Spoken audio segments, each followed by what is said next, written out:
Welcome to SBA Today for the week of July 15th, where our motto is likely helpful, definitely entertaining. Tanya, what are we talking about today? Well, I love how you say week of July 15th versus today's the 16th. But anyway, regardless.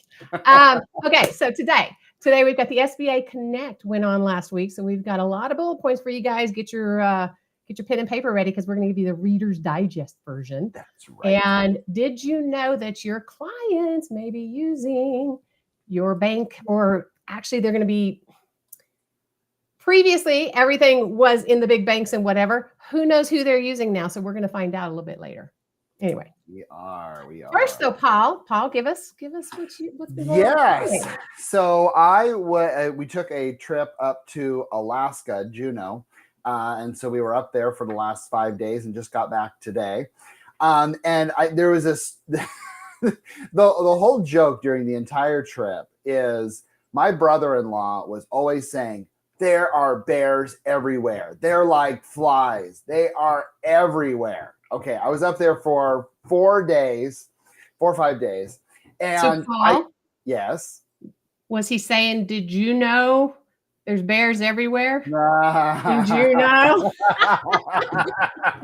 Wow. Is that considered a mom joke? Is that a mom joke? Not a dad joke, that last I checked. Anyway. So throughout, no matter what we did, I go, maybe we'll find bears. Maybe we'll find bears. And, and nothing happens. Okay. Nothing happens. We're like, and all of us get into a car and we're going to drive up in the hills where there's always bears. 3-hour drive. How many bears did I see? Zero. Not a bear print, not a bear nothing. It's the only thing I wanted to see was a freaking live bear. That's it, okay? And so, and we just kept on joking. Oh, well, looking outside. Is there any bears? Nope, no bears. Go to the airport. There's like a stuffed bear. That's as close as I got, okay? But here's the takeaway on this. They kept on joking. Well, I'm sure if you leave some trash out, you'll attract bears. Well, isn't that kind of like sales? Like, it really got me thinking, I want to see a damn bear, okay? But what did I do to attract it? Nothing. I did not lay out any trash. I swear to God, last night I was about ready to, because I was like, and I should have. But that's about sales, right? If you just stand here and say, I want sales, you will get nothing. But what did you do to attract them? What did you do to lay out trash to attract the bear to come and do an SBA loan with you, right? So the biggest thing I just want you guys to think about is to make sure that you are throwing something out there to get people to end up talking to you, or don't be like me and just say, I want to see a bear and never see a bear. Well, other than that, it was a great trip. And it could be laying out, goodies versus trash or whatever to bring them in. And you know what? If you want to see a bear, why don't you come here to Colorado, play Arrowhead Golf Course? Because last year I was in a tournament, and I'm not kidding you. We got on the very first tee. Well, it's the 13th tee, but it was a shotgun start. Yeah. And here comes a baby cub, like a baby cub. So you know what happens with cubs, right? Mama's somewhere. Mamas are not nice if you're around their cub. So we all freaked out. We tried to hurry and get off that tee and skedaddle out of there. But anyways, I could satisfy my dream, but nope, no bear. Well, thanks for sharing that, Paul. That was a good one, actually. Yeah. I like that. It's true. Put something out there. If you want to get something back, you got to put something out as well. So, amen. Nice. Well, let's get into our SBA Connect call, Reader's Digest version. So, new 1919 is out, and it's official. And as of last week, you have 30 days to update your files to this new edition that if you look at it, you wouldn't know the difference. So make sure you check out the date at the very bottom to recognize the words that are out there. They did also add some a new certification, because remember that 1919 covers our you-know-what for the certifications. This one is giving SBA permission to release info about other SBA loans. Well, G-Manese, if you've ever done a 4363, you had to fill out that little form, right? Well, now you don't have to because now it's on the 1919. So good job, SBA. That was a good one. Know. We like that one. Yep. So make sure you have 30 days. So check your website, check your wherever you may have a 1919 and get her updated. They spent some good time about the 1086. So again, 1086 are for those who sell on the secondary market. If you don't sell in the secondary market, feel free to go grab another cup of coffee. But they are making it significantly easier. And for that, I cry with happiness because I have nothing but troubles when I am doing the 1086 every single time I sell the loans. So there's now 3 tables of data, no duplication, very simple. So I look forward to seeing that. So again, SBA, thank you. You're listening. Number 3, on a written lease. This one I need to get better at personally. Are you double checking if it's only exercisable by the borrower, the renewal? I don't think that's normal language. Yeah, so you may have options, but is the options by the borrower or is it by the borrower and the landlord? Make sure you're reading that because that can be that can get you, especially with some of the updated language in the SOP. So how you mean none of the other stuff in leases can get you?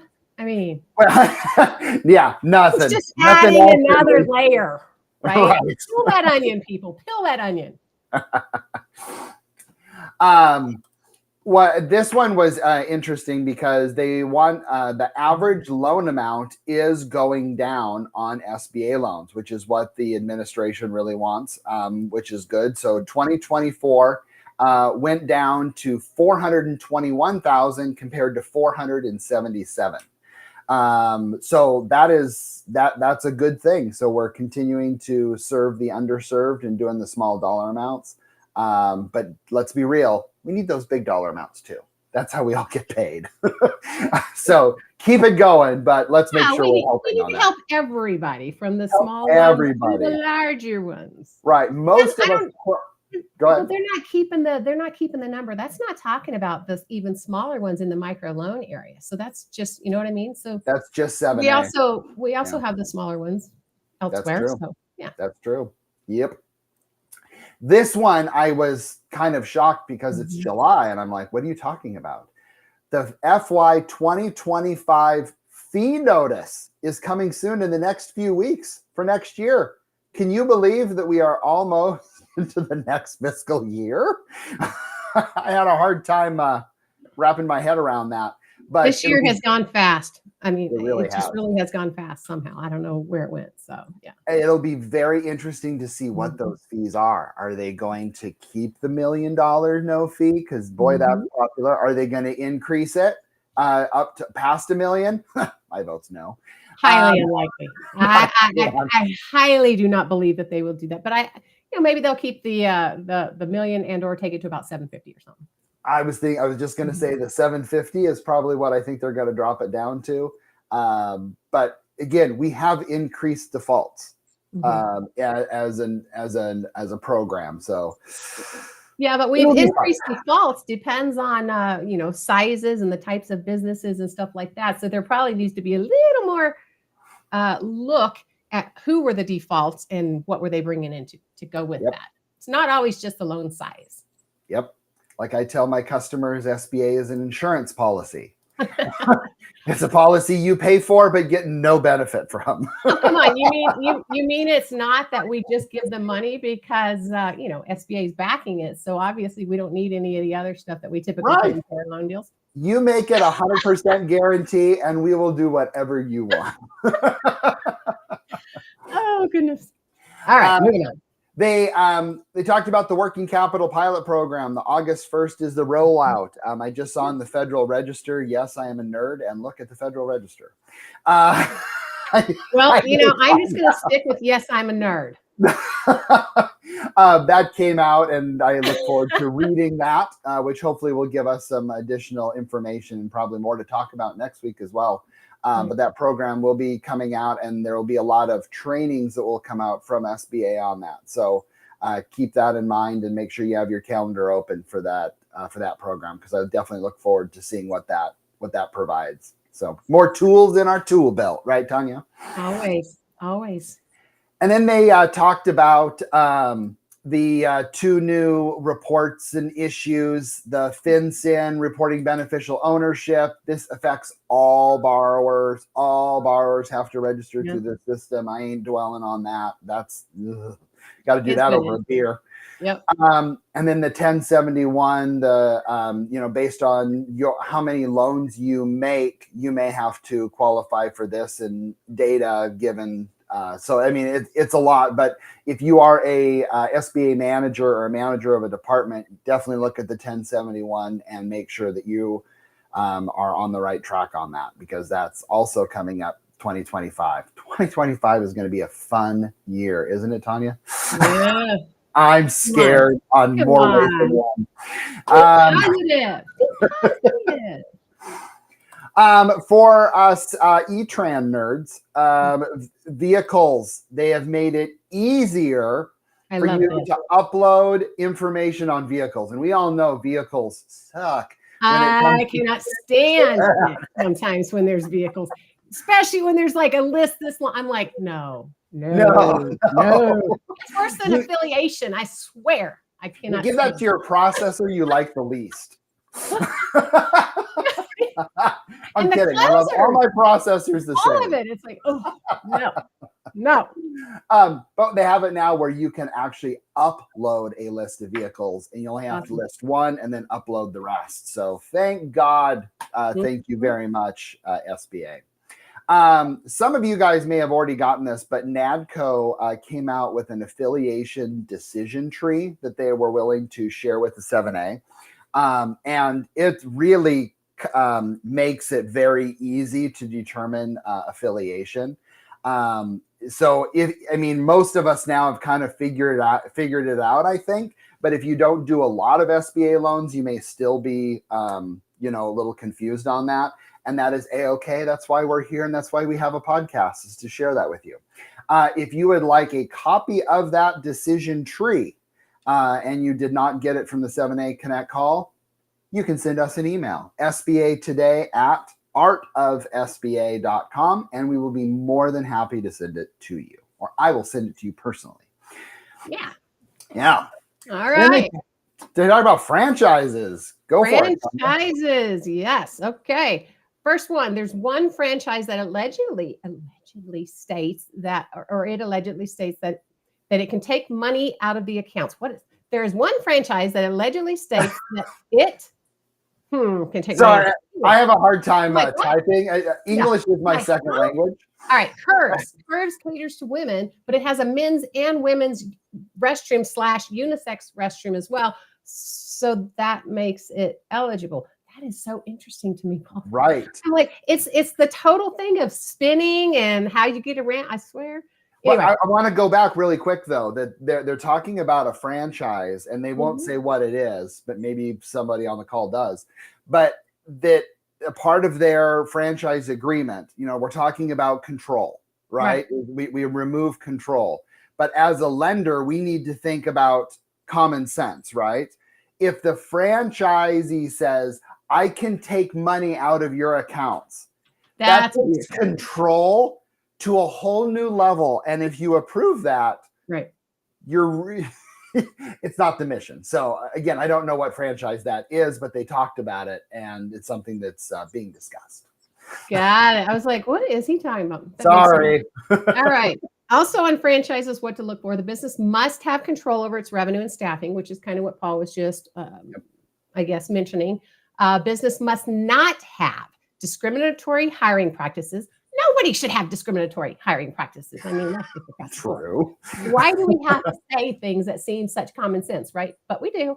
That's right. Discriminatory client practices. The women only gyms with no admittance for men, and or a men's only whatever it is that doesn't admit women, or or any of those, right? It can't be specific towards one and not allow the others. Deed restrictions that negatively impact the business's ability to sell or the lender's ability to get a valid lien. Well, yeah, I mean, duh. to me, like, all of these just seem like common sense, but somehow we got to put them out there, right?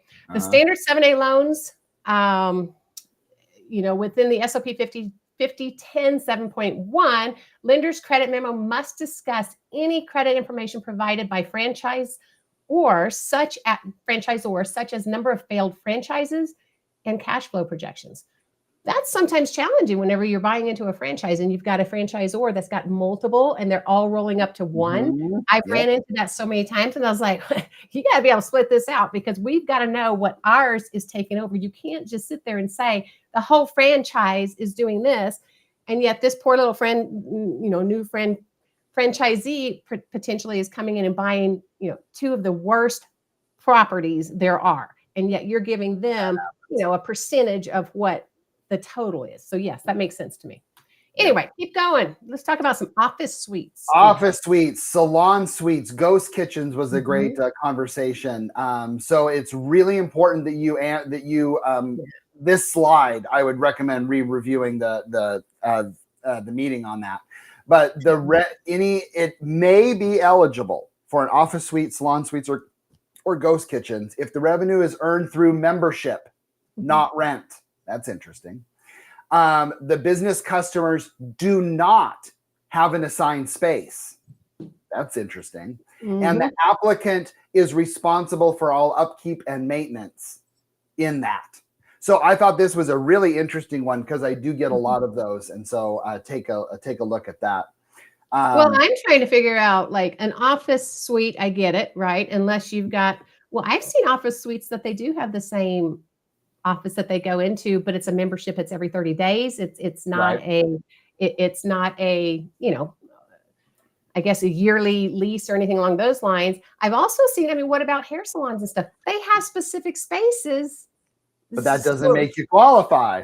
So I'm like, wait a second, this is kind of confusing. In the ghost kitchen, that makes sense. Like, some of that, the last one there, the responsible upkeep maintenance, that's kind of always been there. Because if you think about storage units, that type thing, as long as they're selling like boxes, or, they're the ones that are renting out the spaces, or they're doing something along those lines, then, you can make it work. But anyway, that's pretty interesting. Yep. Cavers. You do not have to run cavers anymore. That was a friendly reminder. Now, is it nice to have access to that system in case you're talking to a customer and curious? Yes. SAM.gov. You must be doing this on your own. That is not a part of the framework. Friendly reminder. They talked about, well, maybe we'll do it someday. No, it is not. SAM is on your own. They updated. They talked about the criminal justice. The bottom line is, if you're on probation or parole, you are now eligible. If you are incarcerated, that includes work release or home arrest. No, you are not. So home arrest or work release is a no. And last but not least, they are finally talking about an updated servicing and liquidation SOP around the end of August. So a lot of stuff is coming up for this month and next month. So that was our 7A Connect call, and I think we just move our last piece into next week. What do you think, Tanya? Yeah, I think we already brought it up. I think we can bring it up, and I can go. Okay. I think we need to. Go for it. Yeah. All right, go ahead and pull that up. Basically, it's small businesses consider their primary financial service provider to be, and it's talking about large bank, small bank, credit union, non-bank financial institution. 47% are the large banks. Imagine that. Also, though, it says services used by the small businesses at their primary provider. Now, this is surprising to me, because the big banks, these are sticky products, people. These are the products that the big banks specifically really want you to maintain. Parts deposits, okay? 94% do keep it at their large bank, small bank, or credit union versus the non-bank financial institution. Loans or financing, it's about 50-50. Merchant services, this is a surprise, 25% at the banks, 43% are moving outside, going to the non-financial institutions. 15% of payroll is now staying with the banks and credit unions. 51% are outside, 9% and 8% on investment accounts. Like Paul, have no idea what the heck that means. What are they going to, cryptocurrency, or they're putting it under their mattress. No clue where the rest of that money's going, but that's what it says. Anyway, I thought that was pretty interesting. And I think the ones that are really going to be challenged the most are going to be the large banks more than anybody personally, because I know when I worked at the large bank, biggest sticky products are the deposits and the merchant and things that are really difficult to move from that bank to another. So yeah, I think it gives some of us smaller guys a little bit of an opportunity. Anyway. That's right. All righty. So if you want the news as soon as it breaks, people, it's LinkedIn and YouTube on Tuesdays when we break for the fastest news. Otherwise, any of the platforms you use for your streaming will be on those as well. And if you've got anything to talk to us about, if you want to comment, if you want us to go over something, please reach out to us via SBA Today at artofsba.com and or message Paul or I.